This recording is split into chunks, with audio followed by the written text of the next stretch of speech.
నమస్కారం. సుఖీభవ. వృద్ధాప్యం అంటే జీవితపు ఆఖరి మజిలీ. జీవితకాలపు అనుభవాల్ని నెమరవేసుకుంటూ మనవళ్ళు మనవరాలతో హాయిగా కాలక్షేపం చేయాల్సిన వయసు. అయితే ఎంతమంది పెద్దలకు మన వయసులో ఇలాంటి జీవనం దక్కుతోంది?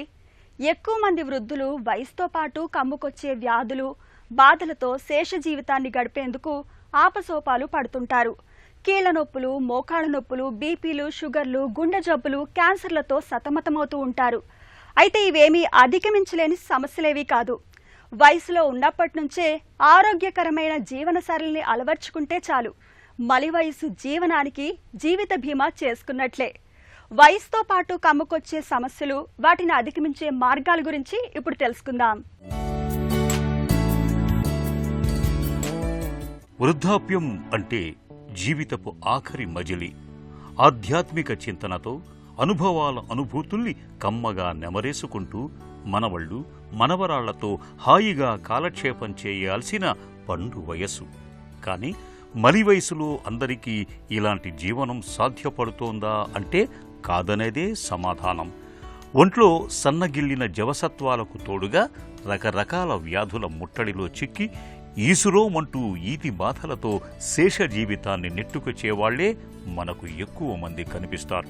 నిజానికి జీవితపు ఆఖరి మజిలీని దృష్టిలో ఉంచుకుని నడివయసు నుంచి అయినా సరే కాస్తంత మేలుకొని ఆరోగ్యపరమైన జీవనశైలికి మళ్లితే వృద్ధాప్యంలో హాయిగా గడపచ్చని చెబుతారు నిపుణులు. ఇవాళ ఒక వయసుకు వచ్చేసరికి మనలో చాలామందికి కీళ్ల నొప్పులు, అందులోనూ మోకాళ్ల నొప్పులు అనేవి ఒక పెద్ద బెడదగా మారుతున్నాయి.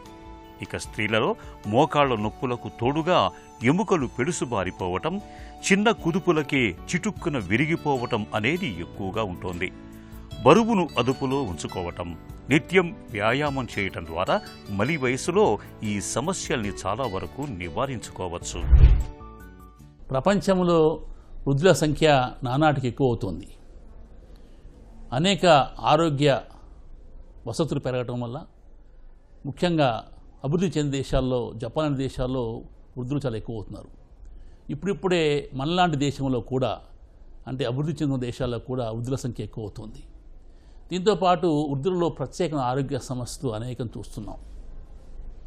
వయసు పైబడినప్పుడు అనేక మార్పుల వల్ల శారీరకంగా, మానసికంగా అనేక రకాల రుగ్మతలు వీళ్ళలో మనం చూస్తుంటాం.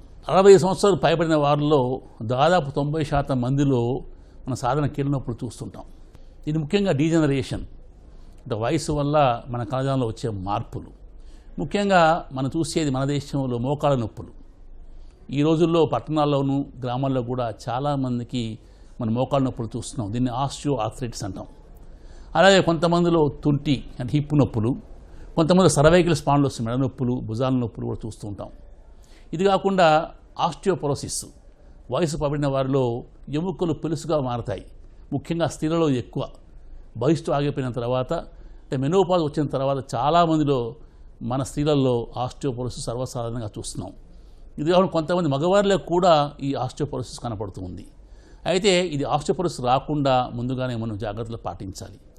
అలాగే నొప్పి ఉన్న వాళ్ళు, అంటే మోకాళ్ళ నొప్పి కానీ ఇతర కీళ్ళ నొప్పి ఉన్న వాళ్ళు తప్పకుండా డాక్టర్ని సంప్రదించి అనేక ఫిజియోథెరపీలు కానివ్వండి, మందులు కానీ వాడటం వల్ల ఈ రుగ్మతను కొంతవరకు తగ్గించుకోవచ్చు.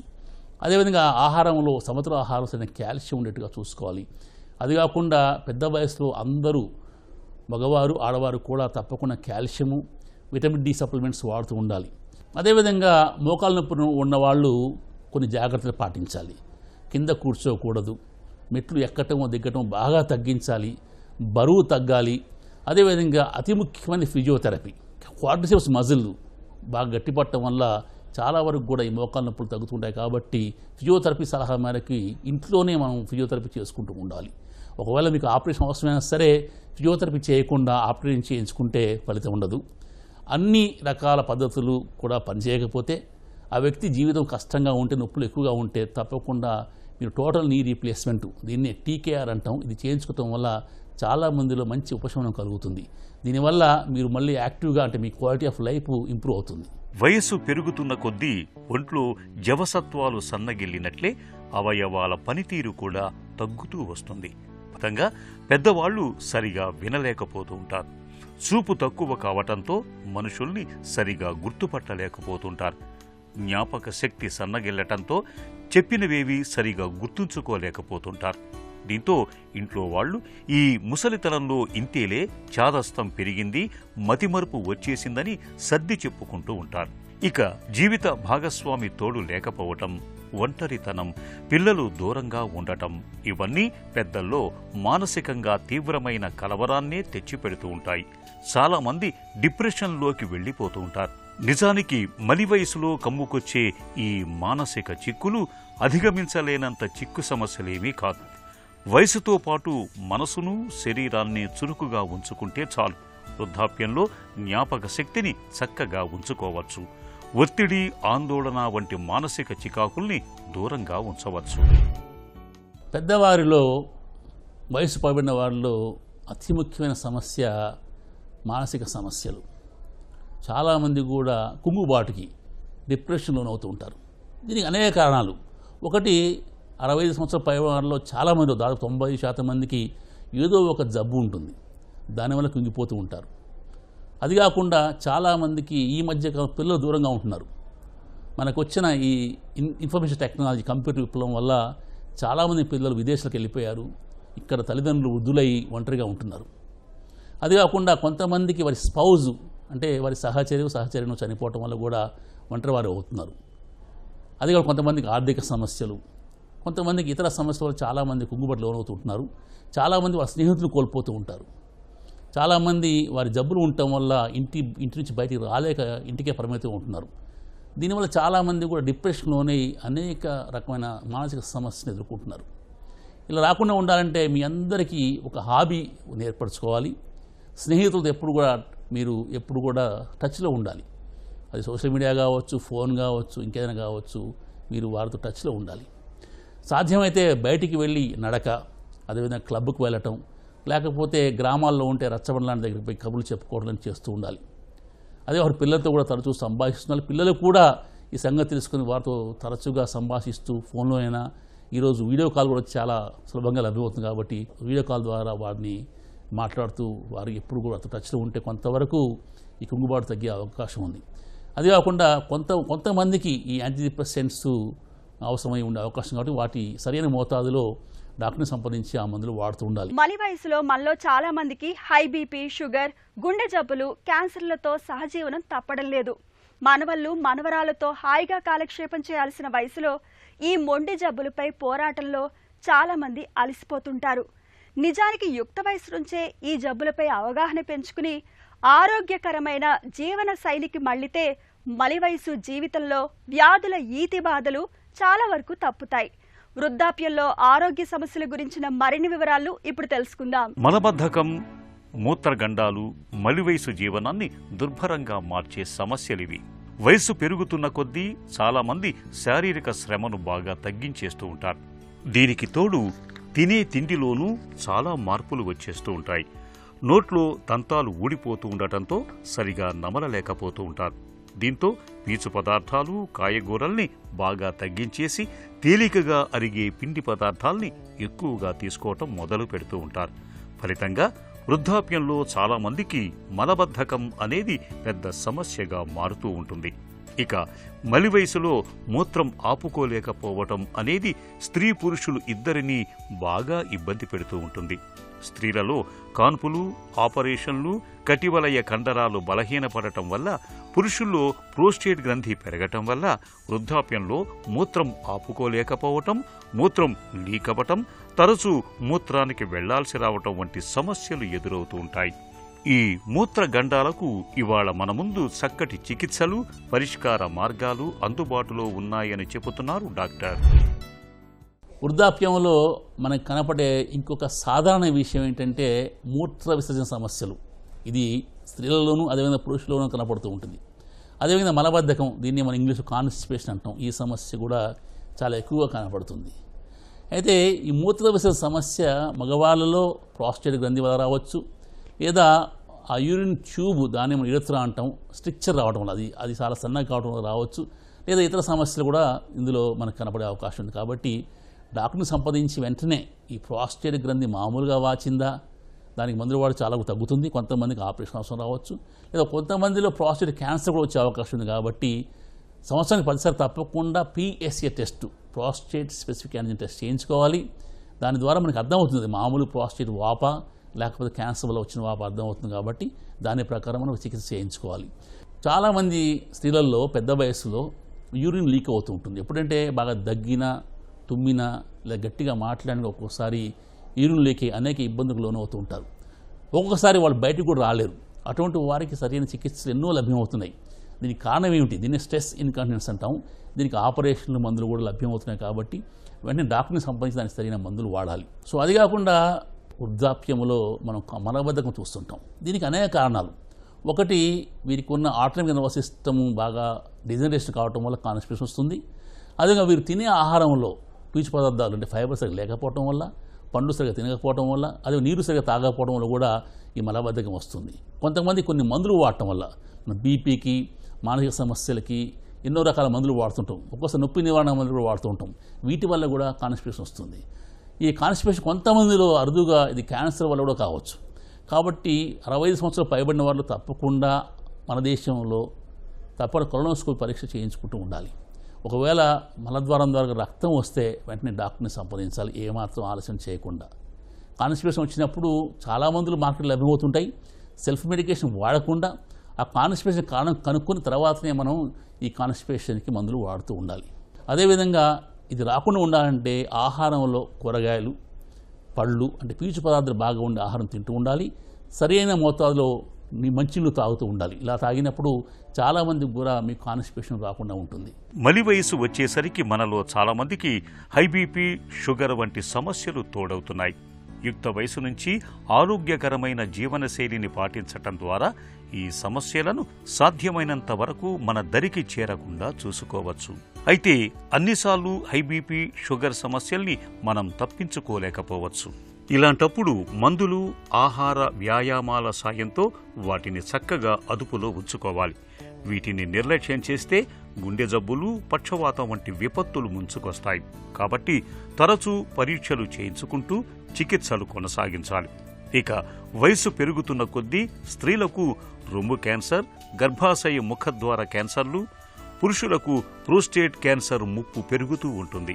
కాబట్టి ప్రమాదకరమైన ఈ క్యాన్సర్లపైన ఓ కన్నేసి ఉంచాలి. బరువు తగ్గటం, తరచూ జ్వరం రావటం, మలమూత్ర విసర్జనలో తేడాలు కనిపిస్తున్నప్పుడు ఆలస్యం చేయకుండా వెంటనే క్యాన్సర్ స్క్రీనింగ్ పరీక్షల్ని చేయించుకోవాలి. వృద్ధాప్యం వచ్చిన వారిలో అంటే 65 సంవత్సరాలు దాటిన వారిలో మన దేశంలో దాదాపు 95% మందికి ఏదో ఒక జబ్బు ఉంటుంది. అది అధిక రక్తపోటు అంటే హై బ్లడ్ ప్రెషర్ కావచ్చు, మధుమేహం డయాబెటీస్ కావచ్చు, కీళ్ళ నొప్పులు కావచ్చు, డిప్రెషన్ కావచ్చు, కాన్స్టిపేషన్ కావచ్చు, ఇంకేదైనా కావచ్చు. సో దాదాపు అందరిలో కూడా ఏదో ఒక జబ్బు ఉంటుంది. కాబట్టి కుటుంబ సభ్యులు వారిని తరచుగా డాక్టర్కి తీసుకెళ్లి పరీక్షలు చేయిస్తూ ఉండాలి. ప్రతి సంవత్సరం కూడా జనరల్ బాడీ చెకప్ చేయిస్తే వారిలో ఏమైనా ప్రత్యేక సమస్య తలెత్తున్నాయని గుర్తుపట్టి ముందే చికిత్స అందించవచ్చు. మధుమేహానికి, హై బ్లడ్ ప్రెషర్కి, అదేవిధంగా హృద్రోగ సమస్యలు ఉంటాయి అంటే కార్డియక్ జబ్బులు ఉంటే వాటికి, అదేవిధంగా కీళ్ళ నొప్పులకు కానీ, కాన్స్టిపేషన్ కానివ్వండి, మానసిక సమస్యలందరికీ కూడా అన్నిటికి కూడా సరైన సమయంలో సరైన చికిత్స చేయించుకుంటూ ఉండాలి. లేకపోతే ఈ జబ్బు ముదిరి వీరు ఒక్కోసారి మంచానికి పరిమితమయ్యే అవకాశం ఉంది. కొందరు మరణం కూడా సంభవించవచ్చు. ఇటువంటి సమస్య రాకుండా ఉండాలంటే మనం వాళ్ళని జాగ్రత్తగా గమనిస్తుండాలి. ఎందుకంటే చాలామంది పెద్దవారు వారికి ఉన్న లక్షణాలు అంటే సిమ్టమ్స్ చెప్పలేరు. అందుకే వారి సన్స్ కానీ, డాటర్స్ కానీ, మనవలు కానీ తప్పకుండా వారిని అప్పుడప్పుడు గమనిస్తూ అవసరమైన వెంటనే డాక్టర్ దగ్గరికి వెళ్ళమని ప్రోత్సహిస్తూ ఉండాలి. అవసరమైతే వారే డాక్టర్ దగ్గర మనం తీసుకుని వెళ్తూ ఉండాలి. ఈ రోజుల్లో మనకి ఈ వృద్ధాప్య సమస్యలకి కొన్ని ప్రదేశాలు ప్రత్యేక క్లినిక్స్ కూడా ఉన్నాయి, ప్రత్యేక పరీక్షలు ఉన్నాయి. కాబట్టి ఆ అవకాశం వినియోగించుకోవాలి. లేదా మీ ఫ్యామిలీ డాక్టర్ని సంప్రదించి వారికి అన్ని విషయాలు తెలుస్తుంటాయి. కాబట్టి అప్పుడప్పుడు కనీసం 3 monthsకి ఒకసారి మీ ఫ్యామిలీ డాక్టర్ని కలుస్తూ ఉండాలి. వయసుతో పాటు ఒంట్లో జవసత్వాలు సన్నగిల్లినట్లే మనకు వినికిడి, చూపు కూడా క్రమంగా తగ్గుతూ వస్తాయి. అయితే నడి వయసు నుంచే వినికిడి, కళ్లకు సంబంధించిన పరీక్షల్ని చేయించుకుంటూ ఉంటే మలి వయసులోనూ చూపును, వినికిడిని భద్రంగా కాపాడుకోవచ్చు. వార్ధక్యంలో కమ్ముకొచ్చే సమస్యలు, వాటిని అధిగమించే మార్గాల గురించి ఇప్పుడు తెలుసుకుందాం. వయసుతో పాటు పళ్ళూడిపోవటం, ఆపై బోసినోరు రావటం సహజమే అనుకుంటాం. నిజానికి ఈ నమ్మకం శుద్ధ తప్పు. చిన్న వయసు నుంచి నోటి ఆరోగ్యం విషయంలో తగిన జాగ్రత్తలు తీసుకుంటే వృద్ధాప్యంలో దంతాలు ఊడిపోవటం అనేది ఉండదు. నోటిని ఆరోగ్యంగా ఉంచుకోవటం, చక్కటి ఆహారం తీసుకోవటం, ఈ రెండూ పాటిస్తే దంతాల్ని జీవితాంతం మనతోనే ఉంచుకోవచ్చని చెబుతారు డాక్టర్లు. నోట్లో దంతాలు ఊడిపోతే బోసి నోటితో తినటం, నమలటం కష్టమవుతుంది. దీంతో శరీరానికి పోషణ కరువై మొత్తంగా ఆరోగ్యమే దెబ్బతింటుంది. కాబట్టి దంతాలకు సంబంధించి ఏ చిన్న సమస్యను నిర్లక్ష్యం చేయకూడదు. దంత సమస్యలకు మొదట్లోనే చికిత్స తీసుకుంటే మలి వయసులో బోసి నోటి బాధల్ని చాలా వరకు తప్పించుకోవచ్చు. ఇక వయసుతో పాటు వినికిడి, చూపు కూడా తగ్గుతూ ఉంటాయి. కాబట్టి తరచూ వినికిడి పరీక్షల్ని చేయించుకుంటూ ఉండాలి. అవసరమైతే వినికిడి యంత్రాల సాయం తీసుకోవాలి. మలి వయసులో శుక్లాలు, గ్లకోమా వంటి కంటి జబ్బుల ముప్పు ఉంటుంది.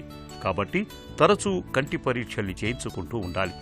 ఇలా ముందు నుంచి జాగ్రత్త పడితే వృద్ధాప్యంలో కంటి చూపును భద్రంగా ఉంచుకోవచ్చు. వృద్ధాప్యంలో మరొక ప్రధాన సమస్య దంత సమస్య. చాలామందికి ఈ వయసులో పళ్ళు ఊడిపోయి ఉంటాయి. కొంతమందికి పూర్తిగా ఊడిపోయి బోసినోరు ఉంటుంది. ఇలా కాకుండా ఉండాలంటే ముందు నుంచే పళ్ళ గురించి చాలా జాగ్రత్త తీసుకోవాలి. 6 నెలలకు ఒకసారి దంతాల స్పెషలిస్ట్కి అంటే డెంటిస్ట్ని కలిసి ఆ పళ్ళు శుభ్రం చేయించుకుంటూ ఉండాలి. అదేవిధంగా ఏదైనా ప్రాబ్లం ఉంటే దానికి సరైన చికిత్స చేయించుకోవాలి.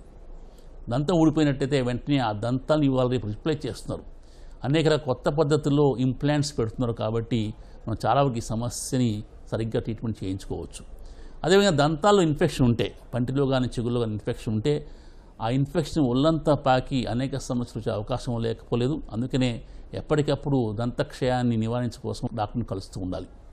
అదేవిధంగా ఈ దంతాలు సరిగా లేకపోతే, పళ్ళు సరిగా లేకపోతే ఏమవుద్దంటే ఆహారం సరిగా నమిలి మింగలేరు. దానివల్ల అనేక రకాల సమస్యలు అంటే పోషక పదార్థాలు లేకపోవడం వల్ల కొంతమంది రక్తహీనత వస్తుంది. కొంతమంది పీచు పదార్థాలు సరిగా తినకపోవడం వల్ల కాన్స్టిపేషన్ వస్తుంది. కాబట్టి దంతాల విషయంలో మనం చాలా జాగ్రత్తగా ఉండాలి. వయస్సు పైబడిన కొద్దీ కంటి చూపు తగ్గుతూ ఉంది. దాదాపు 45 సంవత్సరాల వయస్సులో చత్వారం వస్తుంది. ఆ తర్వాత ఇది క్రమక్రమంగా పెరుగుతూ ఉంటుంది. కాబట్టి ప్రతి సంవత్సరం కూడా ఈ చత్వరం ఎలా ఉందో చూసుకుంటూ అద్దాలు మార్చుకుంటూ ఉండాలి. ఆ తర్వాత కొన్ని సంవత్సరాలకి కొంతమందిలో శుక్లాలు ఏర్పడతాయి. వీటి మనం క్యాటరాక్ట్స్ అంటాం. మధుమేహం ఉన్న వారిలో ఇంకా తొందరగా వచ్చే అవకాశం ఉంది. కాబట్టి అట్లీస్ట్ సంవత్సరానికి ఒకసారి మనం కంటి డాక్టర్ని సంప్రదిస్తూ ఉండాలి. అదే కొంతమంది గ్లకోమా ఉండొచ్చు. గ్లకోమా ఉన్న వారిలో ముందుగా లక్షణాలు ఏమి ఉండవు. లక్షణాలు వచ్చేసరికి అది ముదిరిపోయే అవకాశం ఉంది. కాబట్టి గ్లకోమా ఉందా లేదా కూడా ప్రతి సంవత్సరం మనం డాక్టర్ దగ్గర పరీక్ష చేసుకుంటూ ఉండాలి. వృద్ధాప్యంలో కంటి చూపు సరిగా లేకపోతే అనేక సమస్యలు వస్తాయి. ఒకటి, వారు సరిగా చూడలేక కింద పడి వారికి దెబ్బలు, ఫ్రాక్చర్స్ అయ్యే అవకాశం ఉంది. వారు టీవీ సరిగా చూడక, పేపర్ సరిగా చదవలేక, పుస్తకాలు చదవలేక కూడా ఒక్కోసారి వారికి మానసిక సమస్యలు వస్తుంటాయి. వారు బిజీగా ఉండాలంటే వారి కంటి చూపు సరిగా ఉండాలి. కాబట్టి కంటి విషయంలో పెద్దవాళ్ళు చాలా జాగ్రత్తలు పాటించాలి. కంటి చూపుతో పాటు ఇంకొక ప్రధాన సమస్య పెద్దవారిలో వినికిడి సమస్య. 45 సంవత్సరాలు దాటగానే చాలామంది క్రమక్రమంగా వినికిడి తగ్గిపోతూ ఉంటుంది. ఒక వయసు వచ్చిన తర్వాత మనం తప్పకుండా ఈఎన్టీ డాక్టర్ని కలిసి ఆడియోమెట్రీ పరీక్ష చేయించుకోవాలి. చాలామంది ఒకవేళ హియరింగ్ సమస్య ఉంటే హియరింగ్ ఎయిడ్ అంటే చెవి మిషన్ పెట్టుకోవడానికి చాలా సిగ్గుపడుతూ ఉంటారు. అది సరికాదు. ఎందుకంటే కళ్ళకు ఎలా అద్దాలు పెట్టుకుంటాము చత్వరం వల్ల చెవి కూడా అలాగే ప్రాబ్లం వస్తుంది. కాబట్టి చెవికి తప్పకుండా మిషన్ పెట్టుకోవాలి. లేకపోతే ఏమవుతుందంటే వినపడినప్పుడు మీకు అనేక సమస్యలు వస్తాయి. ఎందుకంటే ఎదుటివారు మాట్లాడేప్పుడు వారి మాటలు మీకు సరిగా అర్థం కావు. వారు మీరు తికమక పడుతూ ఉంటారు. రెండవది, ఒక్కొక్కసారి మీరు రోడ్డు మీద వెళ్ళినప్పుడు సరిగ్గా వినకపోతే యాక్సిడెంట్లు అయ్యే అవకాశం ఉంది. కాబట్టి వినికిడి, చూపు ఎంత ముఖ్యం మనకు, వినికిడి కూడా అంత ముఖ్యం. కాబట్టి ఏమాత్రం సంకోచించకుండా మీరు వినికిడి పరీక్ష చేయించుకొని అవసరమైతే తప్పకుండా చెవికి మెషిన్ అంటే హియరింగ్ ఎయిడ్ వాడాలి. వృద్ధాప్యం మీకు సాఫీగా జరగాలంటే కొన్ని సింపుల్ సూత్రాలు పాటిస్తే సరిపోతుంది. ఇందులో మొట్టమొదటి సమతుల ఆహారం, బ్యాలెన్స్డ్ డైట్ తినాలి. రెండవది కొంచెం ఎక్సర్సైజ్, కనీసం రోజుకు 30 నిమిషాలు నడక కానివ్వండి, ఇతర వ్యాయామం చేస్తే చాలా మంచిది. అది కాకుండా మీరు తరచూ పరీక్షలు చేయించుకుని ఉండాలి. అట్లీస్ట్ సంవత్సరానికి ఒకసారి జనరల్ బాడీ చెకప్ చేయించుకుంటే మంచిది. సరే, మానసికంగా ఆరోగ్యం ఉండాలంటే మీరు మీ స్నేహితులు, కుటుంబ సభ్యులతో ఇప్పుడు ఉల్లాసం గడుపుతూ ఉండాలి. సాధ్యమైనంత వరకు మీరు బయటికి వెళ్తూ మీ స్నేహితులను కలుస్తూ ఉండాలి. క్లబ్లో కానివ్వండి, లేకపోతే మీ ఫ్రెండ్స్ గ్రూప్లో కానీ చేరి తప్పకుండా వారితో సమయం గడిపితే మీకు చాలా వరకు కూడా మానసిక ఉల్లాసం చెంది జబ్బులు వచ్చే అవకాశం తక్కువ. జబ్బులు ఉన్నవారు తప్పకుండా చాలా జాగ్రత్తలు, అది మధుమేహం కావచ్చు, బ్లడ్ ప్రెషర్ కావచ్చు, ఇతర సమస్యలు కావచ్చు, ఏమాత్రం నిర్లక్ష్యం చేయకుండా తప్పకుండా డాక్టర్ని కలుస్తూ ఉండాలి. ప్రపంచవ్యాప్తంగా జీవన ప్రమాణాలు పెరగటం, ఆధునిక వైద్య సదుపాయాలు అందుబాటులోకి రావటంతో ఇవాళ మన సగటు ఆయుర్దాయం బాగా పెరిగింది. మన దేశంలో సగటు జీవితకాలం 65 ఏళ్లకు పైగానే ఉంటోంది. ఈ నేపథ్యంలో జీవితపు ఆఖరి మజిలీని ఆరోగ్యంగా గడిపేందుకు మనం ముందు నుంచే సన్నద్ధం అవ్వాలి. చిన్న వయసు నుంచి కాకపోయినా నడి వయసు నుంచి అయినా మేలుకోవాలి. ఆరోగ్య స్పృహ పెంచుకోవాలి. ఆరోగ్యకరమైన జీవన శైలికి మళ్ళాలి. మంచి ఆహారం, నిత్యం వ్యాయామం, వీటికి తోడుగా తరచూ ఆరోగ్య పరీక్షలు చేయించుకుంటూ ఉండాలి. ఇలా అన్ని రకాలుగా జాగ్రత్తలు తీసుకోవటం ద్వారా మలి వయసులోనూ మన జీవితాన్ని చక్కటి ఆరోగ్యంతో ఉంచుకోవచ్చు. మనవళ్ళు, మనవరాళ్లతో హాయిగా కాలక్షేపం చేయొచ్చు. నేటి బాలలే రేపటి పౌరులు, అలాగే నేటి పౌరులే రేపటి పెద్దలు. విస్మరించలేని జీవన సత్యమిది. వయసును ఆపలేకపోవచ్చు, కానీ ఆరోగ్యకరమైన జీవన శైలి అలవాట్లను మనసావాచా పాటిస్తుండాలి. తరచూ ముందస్తు నివారణ పరీక్షల్ని చేయించుకుంటూ ఉండాలి. ఈ జాగ్రత్తలు తీసుకుంటే వయసుతో పాటు మొదలయ్యే బాధలు, వ్యాధులను మనం చాలా వరకు నివారించుకోవచ్చు. వృద్ధాప్యాన్ని హాయిగా గడపొచ్చు.